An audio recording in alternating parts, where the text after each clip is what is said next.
জয়ের আনন্দ কেড়ে নিল একটি নাবালিকার প্রাণ। শকেট বোমার আঘাতে ক্ষতবিক্ষত হয়ে যায় নাবালিকার দেহ। অভিযোগের তীর তৃণমূলের দিকে। নদিয়ার কালীগঞ্জের মোলান্দি এলাকার ঘটনা। তৃণমূলের জয় নিশ্চিত, সেই কারণেই জায়গায় জায়গায় চলছে বিজয় উল্লাস। আর সেই বিজয় উল্লাস থেকে সরাসরি শকেট বোমা ছোড়ার অভিযোগ। সেই শকেট বোমার আঘাতে মৃত্যু হলো 10 বছরের এক নাবালিকার। ঘটনাটি নদিয়ার কালীগঞ্জ থানা এলাকার মোলান্দি গ্রামে। জানা যায় ওই নাবালিকা 4র্থ শ্রেণীর ছাত্রী, নাম তামান্না খাতুন। ছিন্ন ভিন্ন ও রক্তাক্ত অবস্থায় তাকে উদ্ধার করে হাসপাতালে নিয়ে গেলে চিকিৎসকরা মৃত বলে ঘোষণা করে। এ বিষয়ে তৃণমূল নদিয়া জেলা পরিষদের সভাধিপতি তারান্নুম সুলতানা মীর বলেন, প্রশাসনকে বলবো কঠোর ব্যবস্থা নিতে, দোষীরা যাতে ছাড়া না পায়। তবে আমার মনে হয় না তৃণমূলের বিজয় উল্লাস থেকে এটা ঘটেছে। এটা বিরোধীদের ষড়যন্ত্র হয়ে থাকতে পারে। অন্যদিকে এ বিষয়ে এলাকার সিপিএম কর্মী বাদশা শেখ বলেন, এলাকায় ওরা জয়ের উল্লাসে বোমাবাজি করছিল। অনেকটা সিপিএম কর্মীদের লক্ষ্য করে বোমাবাজির চেষ্টা করেছিল। ঠিক তখনই ওই বাচ্চা মেয়েটির গায়ে লাগে। এরপর পুরো দেহ ক্ষতবিক্ষত হয়ে যায়। তবে কালীগঞ্জ বিধানসভার উপনির্বাচনে ভোটের ফলাফলের দিন এক নাবালিকার শকেট বোমার আঘাতে মৃত্যুর ঘটনায় তীব্র চাঞ্চল্য ছড়িয়েছে কালীগঞ্জ বিধানসভা এলাকায়। কারা মেরেছে? কারা দিদি কারা মেরেছে? ওই যে গাওয়ালের বেটা সে দাঁড়িয়ে আছে, ওই মানুয়ার সাইবুল, ওই কাল্লু শয়তানরা এইখানে দাঁড়িয়ে আছে। আমি তা জানি ঘটেছিল বলতে আজকে তো জানেন আপনারা যে আজ 23 তারিখ পানিহাটে মানে আপনার ভোট গণনা হচ্ছিল। এরা ওই 10 রাউন্ড থেকে হবে গণনা, মানে শেষ হওয়ার পরে এরা একটা রেজাল্ট মানে পায়। ওই নিরীক্ষে ওরা এখানে বোমবাজি করে, ওরা ছোট পটকে মারতে মারতে এখানে বলছে ওদেরকে ধর। এরা সিপিএম পার্টি করে, এদেরকে ধর। এদের বাড়িরা সব শুয়েছিল বাড়িতে বাড়িতে, আচমকা এসে বাড়িতে সব বোম মেরে সব তাড়া করেছে। বাচ্চা মেয়েটা সামনে যাচ্ছিল স্নান করতে, একে গিয়ে ডাইরেক্ট বোমটা মেরেছে। কি বোমে লেগেছে? সকেট।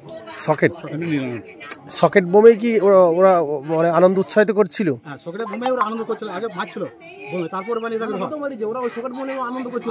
প্রথম ফার্স্টে আনন্দ করতে করতে বাজে এটাকে ধর। এর আগে প্রথম ফার্স্টে এসে সব বাড়ি বাড়ি শুয়েছিল, এই কাই কালু টালের সব শুয়েছিল। এটাকে আচমকায় আক্রমণ করছে, এরা সব বাচ্চাকে পালিয়ে যায়। এদের বাড়িগুলো সব বোম মারে। 10 ফুটা বাড়িতে বোম মারার পরে এই বাচ্চা মেয়েটা স্নান করতে যাচ্ছিল। একে যারা বোম মারলো তারা কারা? তারা ওই টিএমসি লোক। টিএমসি লোক। আপনারা কোন দল করেন? আমরা পার্টি সিপিএম পার্টি করি। আমরা কি নাম আপনার? আমার বাদশা শেখ। হচ্ছে যে ক্রমশ তৃণমূল কংগ্রেস তার জয়ের দিকে যাচ্ছে। আমরা ভোট গণনা করে যখন বাইরে বেরিয়ে আসছি, তখন আমরা খবর পেলাম মোলান্দি গ্রাম থেকে যে গোটা কালীগঞ্জ ব্লকে বিভিন্ন জায়গায় সেখানে মিছিল বেরিয়েছে। সেরকম একটি মিছিল, যা মিছিল থেকে বিজয়ীরা তারা শকেট ছুটছে। একটি বাচ্চা মেয়ে, একেবারে ছোট, 10 বছর বয়স, ক্লাস 4-এ পড়ে। তার নাম তামান্না খাতুন। সিপিআইএমের পরিবার, তার বাবা মা করে, কিন্তু সে তো কোনো রাজনীতি করে না। তার কোনো রাজনীতি, ধর্ম সব কিছুর ঊর্ধ্বে একটি ছোট্ট মেয়ে। তৃণমূল কংগ্রেস জেতা মানে কালীগঞ্জ ব্লকে তার সূচনাই হলো একটি কন্যা, একটি ছোট্ট ফুটফুটে বাচ্চা মেয়ে তার লাশ দিয়ে। বলে এই বিজয়, এই উন্মাদনাকে মোটেই আমরা অবজার্ভ করার পক্ষে নয়। আমরা এর ধিক্কার জানাচ্ছি, নিন্দা জানাচ্ছি, এবং আমরা প্রশাসনকে বলছি যে ইতিপূর্বেও মোলান্দিতে নানান ঘটনা ঘটেছে, প্রশাসনকে সক্রিয় ভূমিকা নিতে হবে এবং এই ঘটনার সাথে যারা জড়িত সেই অপরাধীদের দৃষ্টান্তমূলক শাস্তি দিতে হবে এবং বিজয় মিছিলের নামে কালীগঞ্জ ব্লকের বুথে বুথে এই উন্মাদনা অবিলম্বে বন্ধ করতে হবে।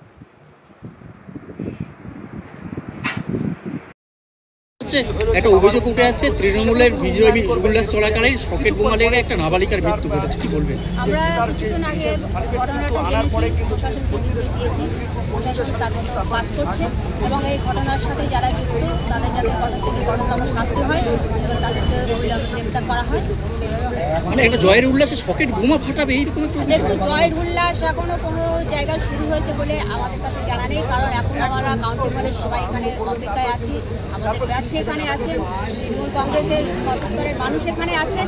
এখান থেকে প্রার্থী না নিয়ে তাকে নিয়ে জয়, এটা বর্বরতাটা এটা মানে এটা দলের কেউ না বলছে, না আমাদের কাছে দলের কেউ না। প্রশাসনকে কি বলবেন? প্রশাসন মতো কাজ করছে, প্রশাসনকে সহযোগিতা করা আমাদের কাজ। বা প্রশাসনকে আমি অলরেডি স্পেশাল সাথে কথা হয়েছে, ওনাকে আমি জানিয়ে দিয়েছি যে এই ঘটনার সাথে যারা যুক্ত অবিলম্বে তাদের গ্রেপ্তার করে তাদের যাতে কঠোরতম শাস্তি হয় সেই ব্যবস্থা।